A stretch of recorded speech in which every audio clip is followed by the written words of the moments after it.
It's Matt from BonkTable doing more Amulet D20. We got Marironi.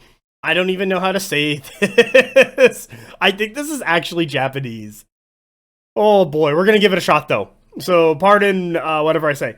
Nolzurr Hyakki Yagyō. We're going with that. Nolzurr Hyakki Yagyō.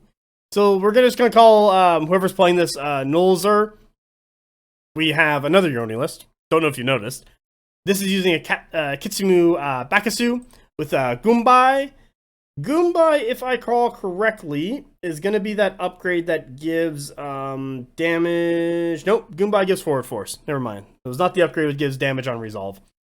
Running in a modular regiment of 3 Kappabushi, 1 Oni, and a Tengu. She is Fu. You got the Su from the Kappa, who are going to flip between the Oni and the Tengu. This is going to be more used as a hammer unit because the Oni are going to give you that more impact and glorious charge and so on. The Tengu is going to give you that flawless strike. Kappa, you're going to switch between two. They don't really care or matter. Her with them providing Fu is just going to give them the speed up the table. This regiment, we got the Darmu, who are the floating armor. And then we have another unit of Tengu Bushi. I did that switch between 2 pages to 1 because I find that in the PDF version of Yoroni, stuff gets really, really long. To be honest, should be a little condensed better, but we got to make do as is. So, the Domaru are the suits of floating armor. They're pretty good as a light. They like Flurry 2 on Clash 2 with their 6 attacks and their ability so that people can draw line of sight and shoot through them. Helps you like establish a wall. They're pretty fast at speed 2. However, when you do hit them at D2, resolve 3 or 4 wounds, they kind of crumple pretty well. But 140 points, they do a great job. And you still have to give them respect because that March 7 will usually get them into combat before you can reach them. And they'll do a bunch of damage with their 6 attacks. I like them a lot. Tengu Bushi, can't sing the praises enough of these guys. They're flying. They're going to be doing flawless strikes on 1s and 2s. They got Fu for that extra movement. They're pretty fluid, and they're going to ignore hindering and gain Vanguard force. They're usually on turn 2 scoring zones, or as the game goes on, they can come in later and still become relevant because of that Vanguard, and also come in from the side of the table. We got an Oabun. He's got forward force himself. He's going to be sitting in, looks like 3 stands of Kami in an Origami Warrior regiment. Yep, there's your anvil. They're solid. Like, I played into enough, like when they used to have Tenacious 2, that they're really annoying.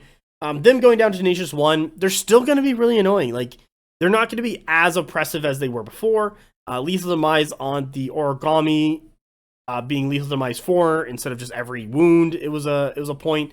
Just allows that, yes, the Origami are still going to be relevant as extra wounds, but they're not going to be just doing a ton of lethal damage back. The Oabun in this regiment is just going to be doing a lot of work with his 6 attacks on Cleave 1. That's really what I got there. Daimyo, he has the Ufada. He's going to be swapping whatever ideal card he is. Okay, so what's in his regiment? He's got a big block of 5 of Kami, Oni, and Tengu Bushi. So, once again, he's going to have the Kami going up Tenacious 1, +1 evasion in Dom 2. Or he's going to have the Oni for that trample and the impacts from his thing. I don't remember exactly what it does, but I know it's more impact related. So when he charges in to set that line of engagement, he can do that damage. And then when he's in there, if he needs some offensive punch, Tengu Bushi for the flawless strike. If he needs to stay defensively, Tenacious 1, evasion, and Dom 2. Work out from there. Daimyo himself, he's got a Su ideal, so he's going to be changing stuff around wherever he likes. 6 attacks, Cleave 2, Clash 4. Going to be doing a ton of work himself. Lastly, we have Gorojumo Genshi, what is the Warlord. Now, this is the spider that does not cast spells. That's actually really interesting. So let's have a look here at her compared to the regular spellcasting spider. She has 14 attacks, what is better than the other spellcasting spider. Same defensive stat line, still Tenacious 1. Has Cleave 1. I think they both have Clear Line. Fearless, Deadly Blades. Deadly Blades on the 14 attacks at Cleave 1 is going to do a lot of work. Tenacious 2. She can also duel. That's about it. So, I know the spiders got cheaper. They went from like 280 to 260 and like 300 to 280. Yeah, that's fair. At 260, I don't know why this one's the Warlord with Mew. I guess you just get to flip ideals whenever you want. That's fine. She's gonna do work. She's gonna get engaged with stuff. I just noticed none of the classes have weights to them, weirdly enough, on this PDF. So good job, Army Builder. You're doing well there. I don't know if she should be the Warlord. What's her supremacy? Let's go check that out. Maybe there's something I'm missing here. That could be totally fair. Once per round, when activating a regiment or character with a Mew card, if that regiment would benefit from the ideal's effect, you may replace it with the following. The regiment gains the loose formation special rule.